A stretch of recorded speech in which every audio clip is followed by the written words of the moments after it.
Bonsoir à toutes et à tous et bienvenue à cette 13e édition de Radio Mortimer. Radio Mortimer, c'est avant tout une émission de passionnés qui se réunissent chaque mois pour faire part de leurs émotions, de spectateurs dans la joie et la bonne humeur.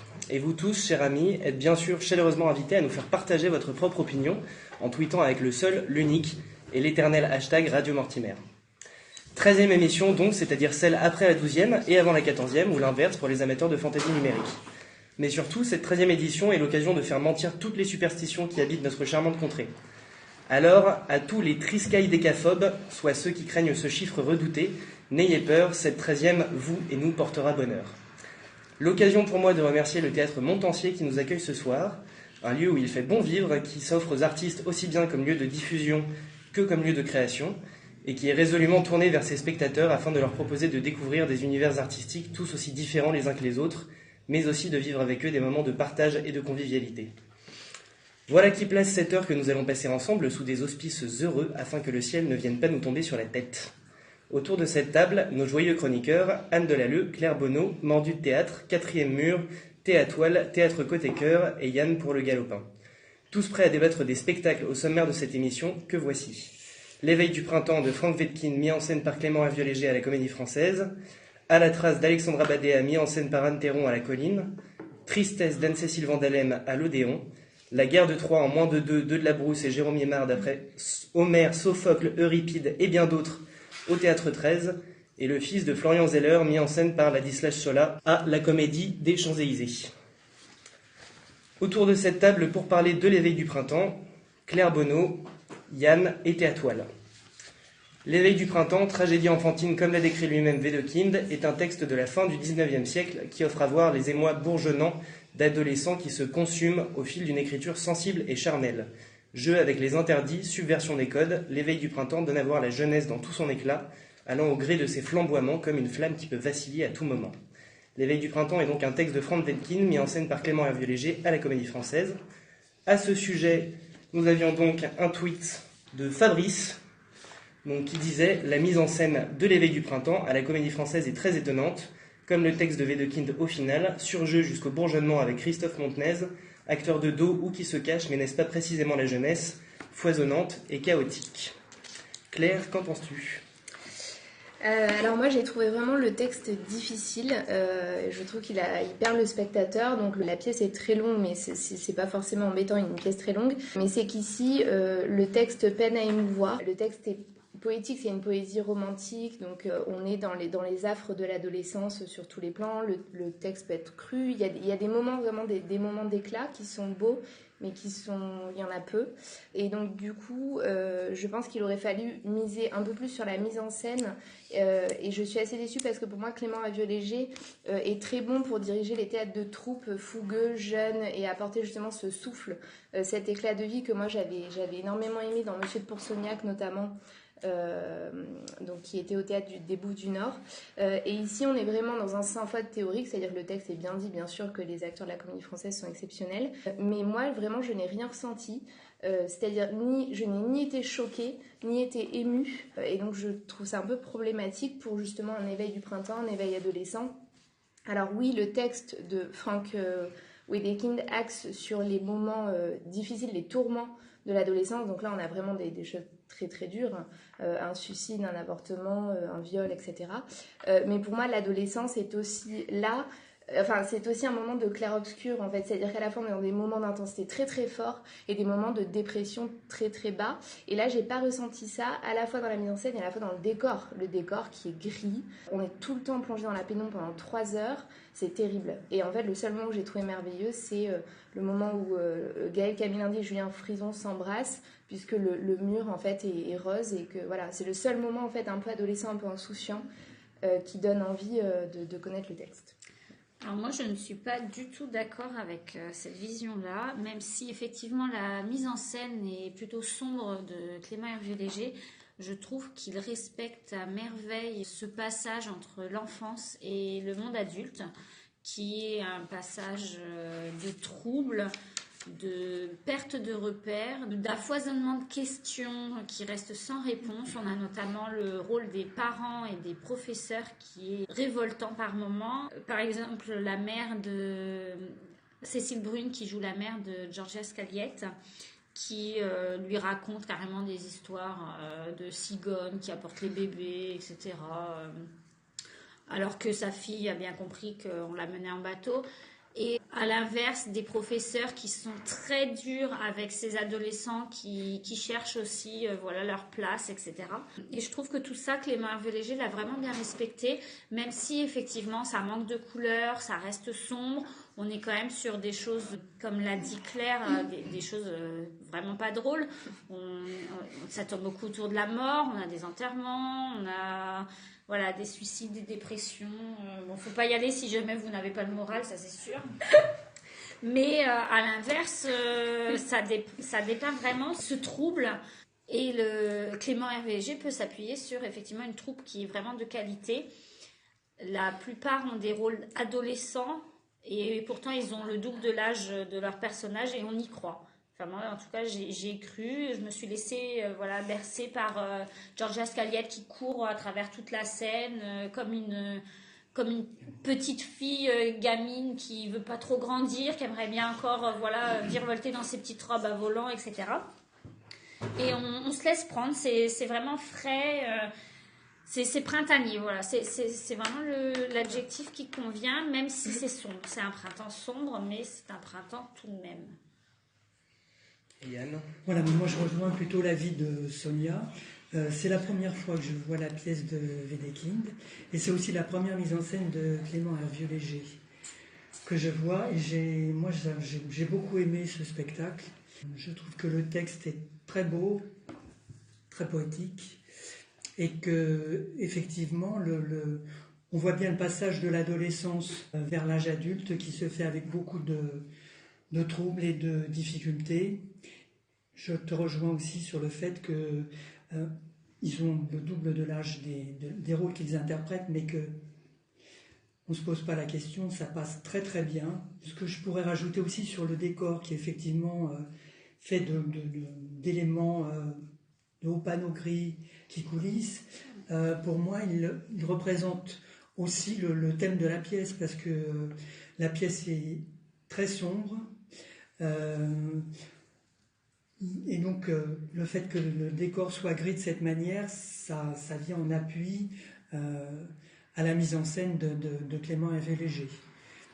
On retrouve d'ailleurs des éléments qu'il avait déjà mis dans son Mithridate, qu'il avait monté en opéra aux Champs-Élysées, au TCE. Et effectivement, ces grands panneaux qui se déplacent. De toute façon, on sent vraiment une patte d'opéra dans la mise en scène de Clément Hervé Léger, qui, pour l'occasion, s'entoure également d'une partie de l'équipe de Patrice Chéreau, avec lequel il travaillait, il coopérait sur des mises en scène d'opéra. Et effectivement, ce décor ça fait un petit peu comme un jeu de construction où voilà, tout ça se déplace, on fait des essais, on rebouge. Mais vous n'avez pas eu envie parfois de voir... Moi, j'ai imaginé un peu Shakespeare, j'avais envie de voir un peu des jeunes s'élançant dans la forêt avec des papillons, voilà. Il y avait des moments où il parlait de la forêt, cette scène de masochisme entre Sébastien Poudroux et Georges Escalier, même si bien sûr c'est sombre et c'est terrible, elle rit, enfin, on a quand même envie de gambader avec eux parfois pour après tomber vraiment plus bas. Et en fait, là, je trouve qu'on est dans un décor tellement oppressant, tellement noir, tellement gris qu'au bout d'un moment, vraiment, enfin, on se dit, bon, ça va descendre, ça va descendre, ça va descendre. Jusqu'où va-t-on aller? Et voilà, en fait. Mais ça laisse place aussi un peu à l'imaginaire de chacun, je trouve. Oui, sûrement. Et en même temps, il n'y a plus grand-chose de rose à partir du moment où elle se fait fouetter contre un arbre. Oui, bien sûr. Oui, là, on commence vraiment à... Je pense que l'insouciance, elle est déjà partie. Et ça aurait peut-être permis de tomber plus bas, moi, je trouve. Enfin, moi, j'aurais eu besoin de ces montagnes russes-là, en fait. C'est-à-dire d'être dans une intensité folle pour après être totalement bouleversée, quoi. Parce que là, dès le départ, j'étais bon... Comme dans ces mises en scène contemporaines où on se dit, bon, on a compris quoi, qu'ils vont tous mourir, qu'il va se passer ça, et on est toujours dans ce même rituel. Et j'aurais aimé, ce que je trouve généralement chez Clément Hervé Léger, je trouve qu'il est bon pour ça, j'aurais aimé avoir plus de souffle en fait. Et j'ai rien ressenti, à part la scène finale, je pense que vous êtes tous d'accord, elle est magnifique. Après, peut-être que le problème vient du fait qu'il ait fait le choix de ne pas adapter, de ne pas couper, de ne pas toucher au texte. Le texte est monté tel qu'il est écrit Peut-être qu'effectivement, dans les autres mises en scène de Clément Hervé Léger, il y a des adaptations, il y a sa touche plus personnelle. Oui. Là, on le sent peut-être un peu moins, effectivement, du fait que le texte, il n'y ait pas de modification, je pense. Oui, mais c'est son choix, justement, Oui, d'avoir choisi le texte en intégralité, puisque souvent, ça n'a jamais été joué en intégralité. Oui. C'est toujours avec des coupes. Puis elle a été censurée aussi. Oui. Elle a été même traitée de pornographie, je crois, au moment où elle a été... interdite pour pornographie. Voilà, où elle a été publiée, puisqu'elle n'a été créée qu'une bonne dizaine d'années après le... Moi, je voudrais revenir sur le jeu des comédiens, parce que je Très rapidement, alors. trouve formidable. Le trio. Montenaise, le trio, de toute façon. Le trio de jeunes est absolument formidable, et Clotilde de Bézère, très émouvante aussi, dans ce rôle de mère. On finira donc sur ce joli mot de la fin. Vous pouvez donc retrouver l'éveil du printemps à la salle Richelieu de la Comédie Française, mis en scène par Clément Hervé Léger, avec une distribution très longue, parmi laquelle Michel Favori, Cécile Brune, Éric Génovèse, Alain Langlais, Clotilde Bézé, Christian Gonon, Julie Sicard, Serge Bagdasarian, Bakary Sangaré, Nicolas Lormeau, Georgia Scaliette, Sébastien Pouderoux, Christophe Montenez, Rebecca Mardeur, Pauline Clément, Julien Frison, Gaël Camilindi, Jean Chevalier, Mathieu Astre, Robin Goupil, Aude Rouanet, Juliette Damy et Alexandre Schorderut jusqu'au 8 juillet.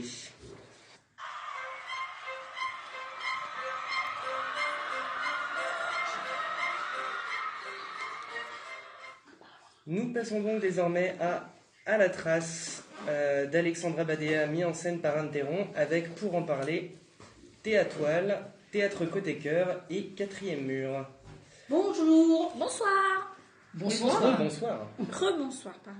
À la trace, c'est avant tout une histoire tracée au jus aigre des silences, pour reprendre les mots utilisés par la colline. Alexandra Badea raconte l'histoire de Clara, qui retrouve dans les affaires de son père tout juste décédé, les affaires d'une femme à l'intérieur desquelles une carte d'électeur au nom d'Anna Girardin. Tant quête initiatique qu'enquête policière, à la trace vient mettre en lumière l'endroit où le politique, au sens originel du terme, abîme l'intime. À la trace est donc un texte d'Alexandra Badea, mis en scène par Anne Théron, à la colline. À ce sujet, nous avions un tweet d'Antistène qui disait « Vu hier à la colline Théâtre National, on vous conseille fort cette pièce profonde, un texte puissant et délicat, des figures féminines en recherche d'elles-mêmes, incarnées par 4 comédiennes hypersensibles, et des figures masculines aimantes mais distanciées derrière l'écran. » Théâtoile, es-tu d'accord ? Eh bien, sur le moment, j'ai été d'accord, et finalement, après quelques jours, à la trace, plus de traces. Donc là, je suis un peu embêtée, effectivement. Et je vais te rejoindre sur ce point-là. En fait, j'ai beaucoup aimé ce spectacle le soir où je l'ai vu. J'ai écrit mon article très rapidement. J'avais plein de choses qui avaient fait résonance, qui m'avaient marqué. Il y avait beaucoup de choses dans le texte. J'ai pris énormément de notes et de citations. Et pour préparer l'émission, en fait, le néant. Voilà, on s'est regardé et on n'avait plus aucune image de la pièce. Et ça me trouble d'autant plus que j'ai vraiment beaucoup aimé le spectacle. Et c'est vraiment la première fois que ça m'arrive. Alors, en me replongeant dedans et en me replongeant dans mes notes, il y a effectivement des choses qui me reviennent. Il y a cette filiation et ces parcours de ces deux femmes. Une jeune femme qui recherche une femme qui a traversé le parcours de son père. Et puis cette autre qui a plutôt la quarantaine, qui refuse tout attachement, qui ne veut pas se lier aux hommes, qui va de par le monde. Enfin, elle ne veut aucun lien de quelque sorte avec le monde, avec les gens. Elle est très misanthrope. Et puis ces parcours dont on voit très vite comment ils vont se croiser. Une scénographie qui était très belle. Et ça, je le garde, tu es d'accord avec moi. Une très belle scénographie, des vidéos qui sont utilisées d'une manière assez étonnante et intelligente. Astucieuse, oui, qui viennent vraiment en support à l'histoire et non pas à la place des comédiens, si ce n'est que ce sont les hommes qui sont en vidéo et que nous avons les femmes qui sont sur scène. C'est curieux de vous entendre dire que sur le coup vous avez aimé et que vous en reste aucune trace, mais bon, c'est comme ça. Moi j'ai été sensible, mais j'ai pas forcément aimé. Moi j'ai trouvé que le personnage, bon pour moi c'est le personnage de cette femme qui est à mon sens extrêmement bien joué, par Nathalie Richard, Richard. Excusez-moi. Je l'ai trouvé absolument fascinant. Effectivement, on la voit en pleine errance. Alors, on la voit croiser un certain nombre d'hommes et il y a des très beaux portraits masculins. Moi, j'estime que dans la pièce, le texte soigne extrêmement bien les portraits masculins parce qu'on a souvent tendance dans ce style de pièce à avoir des portraits masculins caricaturaux, souvent assez négatifs. Et là, je trouve que le texte donne la part belle à trois figures masculines magnifiques dans leurs attentes, dans leurs doutes, dans leur tendresse.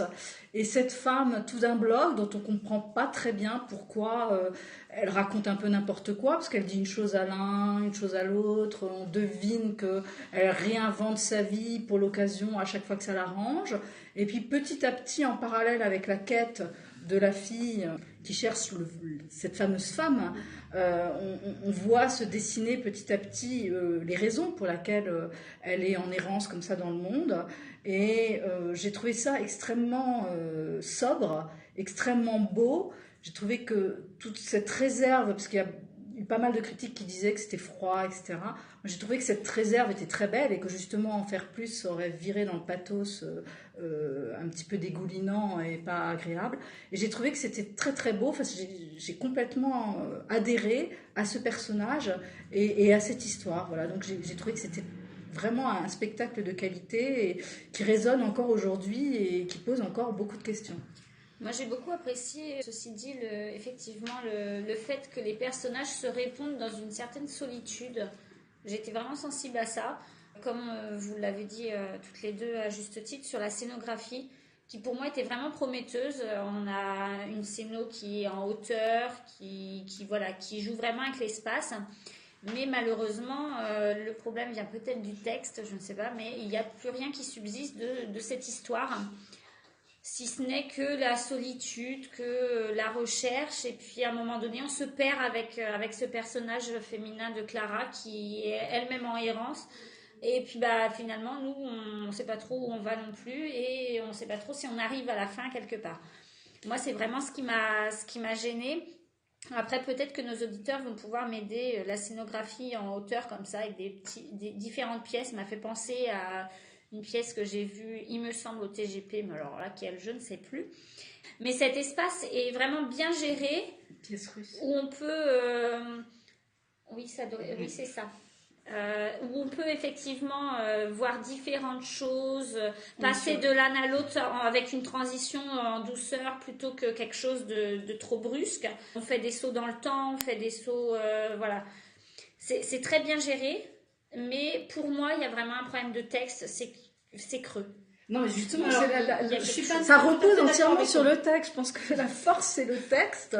Pour moi, la force, c'est la scénographie. Et cette femme qui est en rupture, parce qu'effectivement, sans divulgacher, il y a un moment où effectivement on comprend qu'il y a eu une rupture radicale dans sa vie et qui fait qu'après, elle a décidé de disparaître et de changer totalement d'identité et de vie. Et en fait, elle est en train de recoudre sa vie. La jeune fille qui la cherche va l'amener à recoudre sa vie. Donc c'est toute une réflexion sur la filiation, être fille, être mère, avoir une fille, voilà. Une quête d'identité, non seulement une quête de filiation, mais chercher être soi. Et on a 3 générations qui se sont manquées, 3 générations qui vont peut-être à la fin réussir à se retrouver. Ça, c'est à chacun de l'imaginer. Mais ce sont vraiment 3 générations qui sont passées les unes à côté des autres, qui se sont manquées pendant toute leur vie et qui chacune à ce manque, ce vide qu'elle incarne d'une manière, chacune à sa manière. Je pense que c'est ça le terme idéal, c'est le manque. Voilà. Moi, il m'a manqué quelque chose. Eh bien, sur ce terme idéal, donc, vous pouvez retrouver à la trace d'Alexandra Badea dans une mise en scène d'Anne Théron avec Marie von Schiltz, Judith Henry, Nathalie Richard, Elisa Blanchard, et à l'écran Yannick Chouara, Alex Desca, Wajdi Mouawad et Laurent Poitrenaud jusqu'au 26 mai à la Colline.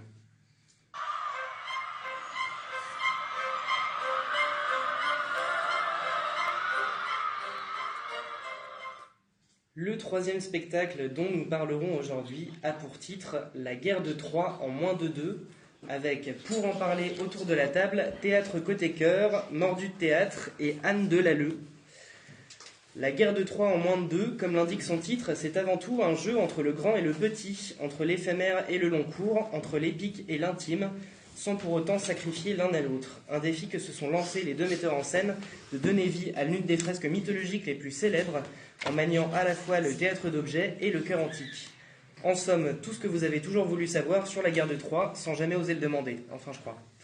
La guerre de Troie en moins de 2 est mise en scène par Jérôme Imard et Eudes Labrusse au Théâtre 13, à partir d'un des textes d'Eudes Labrusse lui-même tiré de textes d'illustres antiques bien trop nombreux pour qu'on les cite tous, mais parmi lesquels on remarque Homère, Virgile ou encore Euripide. On en parle sur les réseaux sociaux avec notamment un tweet de Spectatif, donc qui dit « La guerre de Troie en moins de 2, un spectacle vif et ardent qui surprend par l'audace de son parti pris et qui est drôle de bout en bout. Du théâtre de plaisir que je recommande. » Théâtre côté cœur, tu partages cet avis? Complètement. Le théâtre du Mantois, c'est vrai que je les connais bien. Mais ce n'est pas par chauvinerie que je défends leur production. Ils sont fidèles, ou le Théâtre 13 leur est fidèle, puisqu'ils ont présenté plusieurs de leurs spectacles sur cette scène.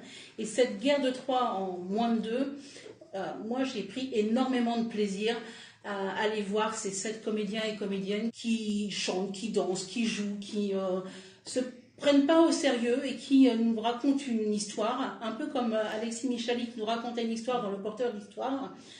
Il nous raconte toute cette épopée en partant de la naissance d'Hélène jusqu'à la chute de Troie. Et il y a 24 tableaux et c'est limpide, c'est clair. Je crois qu'on l'a jamais vu d'une manière aussi limpide. Et on peut évidemment pas s'empêcher de penser à Ithaque. Et oui, on ne peut pas s'empêcher de penser à Ithaque, évidemment.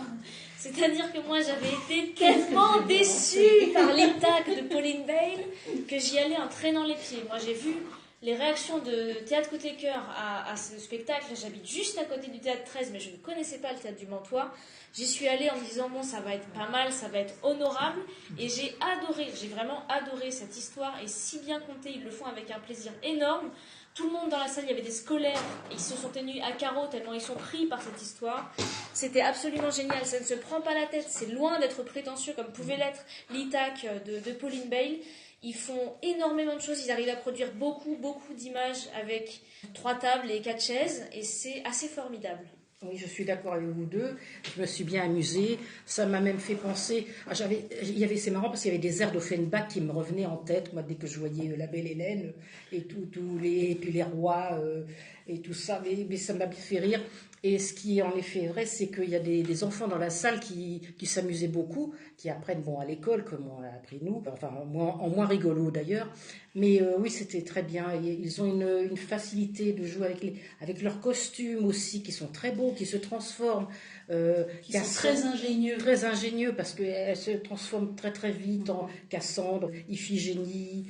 Et puis, ils dégrimpent sur les tables. Enfin, c'est très très dynamique, très, très créatif. Et il y a de très belles images, c'est très drôle. Et en même temps, il y a quelques moments qui sont, je trouvais, assez émouvants. La mort d'Iphigénie, le sacrifice d'Iphigénie. Il y avait le silence d'un seul coup dans la salle. On était vraiment touchés par ce qu'ils étaient en train de nous montrer, alors que 2 minutes avant, on rigolait, on était pliés en deux. Et puis des jolies inventions, la manière dont il passe de la muraille au cheval de Troie. Oui, très bien fait. Et allez le voir pour ne pas vous le dévoiler, mais c'est vraiment un spectacle qui est plein de créativité et où on sent bien que la troupe s'amuse. Ils prennent plaisir et on prend plaisir avec eux à cette épopée, à ces déboires. Oui, et puis c'est ludique, donc ça fait plaisir. Moi, j'ai eu plaisir à retrouver ces épisodes. Il m'en manquait certains de la guerre de Troie. C'est à la fois ludique, jamais brouillon, même si tous les épisodes sont là. Donc, franchement, c'est un vrai plaisir. C'est devenu ma nouvelle référence en matière de guerre de Troie. Et voilà, vraiment. Et puis, emmenez-y les enfants. Les enfants, voilà, j'allais dire les jeunes, mais les enfants. Puis c'est très festif parce qu'il y a une grande table, donc ça fait un peu banquet. On est invité à ce banquet, à cette fête. Et alors, c'est comme ça aussi. Moi, je vais écrire à Jean Racine tout de suite parce que c'est comme ça que j'ai appris qu'Astyanax, dans Andromaque, il est l'otage. Alors que ce pauvre Astyanax a été envoyé en bas des murailles. Donc, oui, il est mort. Il est mort, hélas. Donc, je vais écrire à Jean Racine pour lui dire qu'il revoit un peu son récit. Astyanax est mort, donc nous n'aurons jamais l'occasion de le rencontrer. Quel dommage. Vous pourrez retrouver La Guerre de Troie en moins de 2 de la Brousse et 2 de la Bruce, pardon. Et Jérôme Imard avec Catherine Bale, Audrey Le Bihan, Roland Screaming, Laurent Joly, Nicolas Postillon, Loïc Puy-Chevrier, Philippe Weissert et au piano Christian Roux jusqu'au 10 juin au Théâtre 13. Donc pour notre 4e spectacle, Tristesse nous ramène Théâtoile, accompagné toujours par Mordu Théâtre et par 4e Mur qui nous rejoint également. Tristesse est une fable politique qui nous dépeint la décrépitude d'une micro-société installée sur l'île de Tristesse. Je sais, ça vous en bouche un coin. Polar nordique où les histoires de famille cachent des intrigues politiques douteuses, Tristesse passe du tragique au burlesque sans ciller pour nous conter l'histoire de ces morts qui viennent chuchoter à l'oreille des vivants. Tristesse est un spectacle d'Anne-Cécile Van Dalem, présenté dans la salle du 6e arrondissement du théâtre de l'Odéon. Sur les réseaux sociaux, on retrouve un tweet de Apolline Deschamps qui dit au sujet de Tristesse: si le thème de Tristesse est sombre, néanmoins le décalé qui induit le rire est omniprésent. La musique et le chant réservent des surprises sublimes, c'est trash parfois, mais tout aimé dans ce spectacle. Mon conseil d'amis, allez-y. Et je vois que tout le monde se marre autour de la table, donc 4e Mur, à toi l'honneur. Alors, c'est tristesse et consternation pour moi. Voilà. Donc, parce que je ne vais pas faire la vanne, c'est tristesse, quelle tristesse, tristesse. Voilà, j'ai évité. Donc, non, alors, j'ai absolument pas compris ce qui se passait sur scène. Il manque totalement d'angle. On nous présente ça comme un thriller un peu suédois et noir. On voit pas du tout, oui, suédois ou danois, excusez-moi. Enfin du Nord. Voilà, du nord de l'Europe. Et du froid. Donc on s'attend à ce qu'il y ait un suspense, on voit pas du tout où est le suspense. Après on voit, il y a des personnages qui sont des morts vivants, qu'on devine être des morts vivants, on se dit tiens ça va être poétique, pas du tout. Ensuite, on voit des personnages très caricaturaux qui font des vannes pipi caca prout, on se dit tiens ça va être burlesque. Pas du tout. Donc en fait, ça part dans toutes les directions. Et à force de partir dans toutes les directions, ça n'arrive nulle part. Il y a un manque de rythme notable avec des espèces de blancs. On se demande même si les acteurs sont d'accord pour savoir si ce blanc est vraiment volontaire ou pas. On se pose la question de savoir si simplement que l'acteur a eu un trou ou s'il y a vraiment un blanc dû à la mise en scène. C'est d'un ennui, c'est long. J'ai regardé mon téléphone dans mon sac, ce qui ne m'arrive jamais. Oh là là! T'as pas éteint ton téléphone! Non! Je n'ai pas de montre et ça ne m'arrive jamais de regarder l'heure pendant le truc. Et là, j'ai regardé, j'ai dit, mais quand est-ce que ça s'arrête? Mon voisin de droite s'est mis à bâiller, ma voisine de gauche s'est mis à bâiller. Enfin, c'était absolument épouvantable. Et le personnage principal, à la fin, il y a une espèce de machination. Ça tombe comme un, je sais pas, ça tourne court, ça n'a aucun intérêt, c'est complètement téléphoné. Cette énigme, soi-disant pleine de suspense, n'en est absolument pas. C'est alors mais là une déception terrible. Et ce soir-là, je vais le dire, je pense que ce soir-là, toute la salle était un peu dans le même état d'esprit parce qu'il y a quasiment pas eu d'applaudissements et très peu de rappels. Et donc voilà. Alors peut-être était-ce un mauvais soir. Moi, je pense que c'était un mauvais soir. Et moi, je pense qu'on n'a pas vu la même pièce. Je suis désolée, ce que tu décris. Alors, il faut dire que j'ai vu la pièce il y a presque 2 ans au Festival d'Avignon, au moment où la pièce a été vraiment encensée par et le public et la critique. Mais la magie d'Avignon, ça marche pas forcément à Paris. Mais la magie d'Avignon ne fonctionne pas sur tous les spectacles d'Avignon. Et là, quand je t'écoute, j'ai l'impression de ne pas reconnaître la pièce dont tu parles. J'en ai des souvenirs, contrairement à La Trace qui est passée à la trappe. Là, j'ai vraiment des images marquantes d'une dramaturgie qui tenait la route. Et quand tu dis il n'y a rien, j'ai envie de dire, mais peut-être as-tu dormi entre 2 consultations de ton téléphone. Mais il est où le suspense? Ça t'intéressait vraiment de savoir qui avait tué Mais oui. Ah ouais, alors... Mais Moi, oui. j'ai commencé à rigoler quand elles se sont coincées les mains sous le cercueil. Je me dis, tiens, ça va devenir rigolo. Mais pas Alors du moi, tout. à l'inverse, par contre, je pense qu'il y a eu des changements entre-temps parce que je ne me souviens pas avoir rigolé sur cette pièce. Ah, moi, j'ai beaucoup ri. Donc je pense qu'il y avait, peut-être qu'il y a 2 ans à la création, il y avait moins d'humour parce que là, tout le monde en parle, Ah que ouais, c'est ouais, drôle. moi, j'ai beaucoup ri. Personnellement, je ne me souviens pas avoir rigolé au moment de la création. Qu'est-ce qui t'a fait rire? Ça Ben, m'intéresse. par exemple, il y a une messe qui est célébrée. Et il y a un passage, je vais pas divulgacher, mais Aussi, tu peux y aller. Il y a mais tellement... non, mais le personnage de Martha, qui est donc le personnage un peu qui s'introduit dans cette histoire, a des gestes qui moi m'ont beaucoup fait rire et qui ont fait beaucoup rire la salle. Et t'as besoin de rire tellement le reste est lourd. Il y a une espèce de pesanteur dans ce spectacle constamment dans les relations ouais, entre ouais, les morceaux. Tout est entendu. Pesanteur de consternation tellement c'était mauvais. Mais ça... Tout est entendu. Mais enfin, Catherine Mur, que t'arrive-t-il? Ah, mais une déception terrible. J'avais très, Mais je très, dis, en très plus, envie de voir moi, cette j'ai pièce. trouvé et- que pour une fois, enfin bon, la vidéo prenait vraiment tout son sens. Ah, bah, il y Parce avait que ça. On voyait que l'écran. Mais c'est-à-dire que sur scène, il faut se représenter, il y a 3 ou 4 maisons. Et donc la caméraman reste dans ces maisons-là. Donc quand il filme dans les maisons, il n'y a plus personne sur le plateau, ce qui représente bien l'abandon qui est lié à cet endroit. Ouais, Et elle a pompé tout sur tout le monde. Alors, elle a pompé les maisons sur Stone, elle a pompé Attends, mais les Stone, il écrans. n'a pas 4 petites Elle maisonnettes, a il a pom- une immense maison. Elle a ça va pompé totalement. les écrans Non, sur Cyril non. Test. Non, c'est pas vrai du tout. C'est un digeste de tout Mais ce qui c'est se pas fait de vrai brancher du tout. en théâtre. Par contre, c'est vrai qu'on peut penser à ce que fait dans sa scénographie, par exemple, Marcus Horn, sur l'utilisation effectivement de la vidéo, sur où il va carrément à l'intérieur, etc. Mais par contre, non, je suis pas d'accord avec toi sur le fait qu'elle est pompée. Mais elle a droite à pompé. gauche. Ah non, Elle a Simon pompé Stone, rien il a du pas tout. du tout ça. Il a une grande maison dont on voit l'intérieur. Il a Qui des petites tourne. maisons où on ne voit Alors, rien. t'as exactement le même procédé que les frères Karamazov qui ont été donnés il y a 2 ans à la MC 93. Et moi, C'était j'ai pareil, pas- des petites maisons et c'était filmé à l'intérieur. Donc moi j'ai trouvé qu'elle avait tout pompé sur tout le monde. En plus du reste, voilà. Je ne suis Oui, pas mais si rentrée ça a été là-dedans. donné il y a 2 ans, comme ça a été donné aussi il y a 2 ans, elle n'a pas pu pomper au même moment. Voilà. Arrête de vouloir que tout le monde pompe tout le monde. Qu'importe, Personne ne c'était pompe extrêmement personne. ennuyeux. Et donc, allez-y pour vous faire une opinion, parce qu'il faut toujours se faire son opinion et il ne faut jamais dissuader les gens d'aller voir par eux-mêmes dans le théâtre. Mais franchement, c'est une de mes grosses déceptions. Si j'ai une de fin minute, je d'année. voudrais juste ajouter que moi j'ai vu en plus la metteuse en scène jouer ce soir-là, donc Anne-Cécile Van Dalem, et que je l'ai trouvée extraordinaire. Moi, elle était vraiment super. Alors, je sais pas qui t'a eu, mais moi, elle était cette fille qui jouait Martha. C'était pas elle. Oh, c'était incroyable de froideur et de. Et puis, alors, le message d'effrayance. politique est quand même au niveau du degré zéro, quoi. Elle enfonce des portes ouvertes. Enfin, Mais c'est pas vrai, ça, c'est un genre de non. cas d'école. Tu prends un minuscule endroit et tu vois comment ça évolue. C'est un cas d'école, c'est traité comme ça. Écoutez, faites-vous votre opinion, allez-y. Mais bon, voilà. Moi, je ne. Si, allez-y. On est vous deux me- contre un, allez-y, on a la allez-y. majorité. Allez-y. Voilà.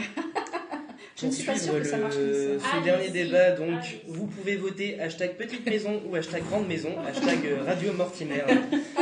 Merci à toutes les trois en tout cas. Vous pouvez retrouver Tristesse d'Anne-Cécile Van Dalem avec une distribution plutôt très en alternance. J'ai nommé Vincent Cahet, Anne-Pascale Clérambourg, Epona Guillaume, Séléné Guillaume, en alternance avec Asia Amance, Pierre Kisling, Vincent Lécuyer, Catherine Mestoussis, en alternance avec Zoé Kovacs, Jean-Benoît Hugueux, Anne-Cécile Van Dalem, en alternance avec Florence Janas, Françoise Vannecke et Alexandre Bensivers.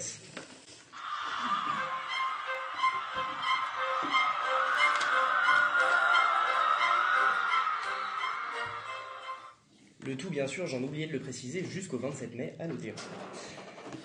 Pour ce 5e et dernier spectacle, Le Fils, nous accueillons donc de nouveau Claire Bonneau pour Aparté et Yann pour Le Galopin. Le Fils, c'est l'histoire de Nicolas, 17 ans, en proie à un mal de vivre profond et inexplicable. À sa demande, il part vivre chez son père qui va tout faire pour tâcher de lui redonner le goût des choses, mais celui-ci va se heurter aux difficultés d'aider autrui, y compris lorsqu'il s'agit de sa propre progéniture.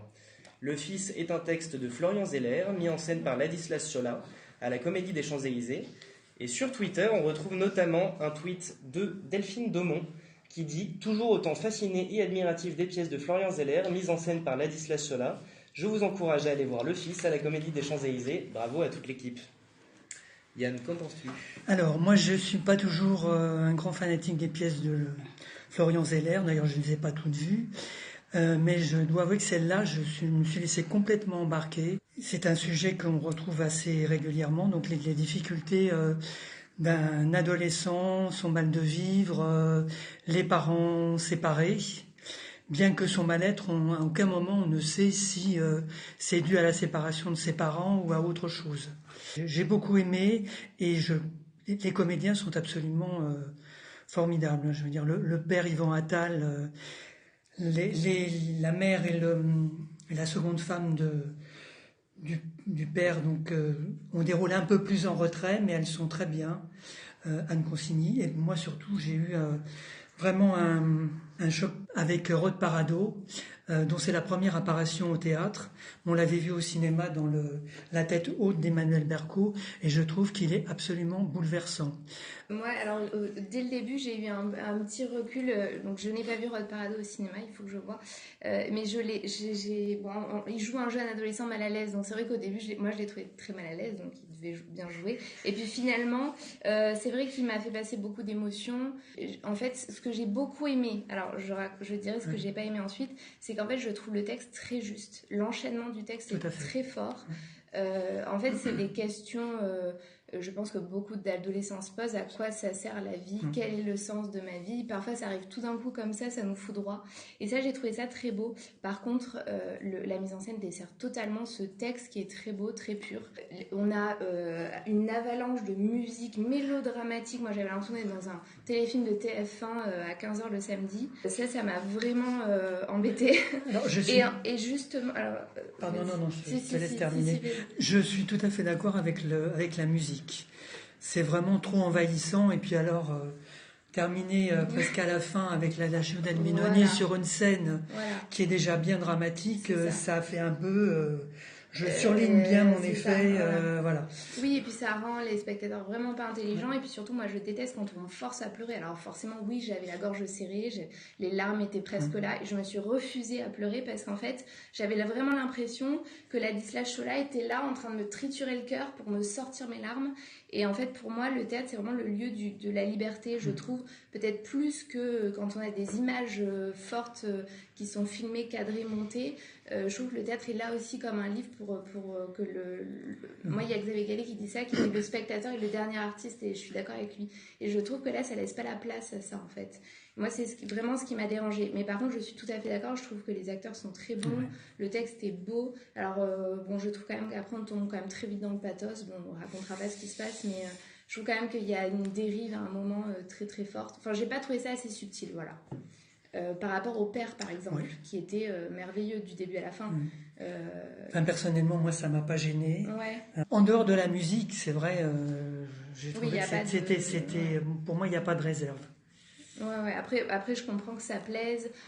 Moi, ce que je me dis aussi, c'est que sûrement, aujourd'hui, avec la prédominance des séries, des suspens et tout ça, j'imagine que les auteurs de théâtre tentent aussi d'attirer des spectateurs qui ont besoin d'émotions très très très fortes et pas vraiment hyper subtiles.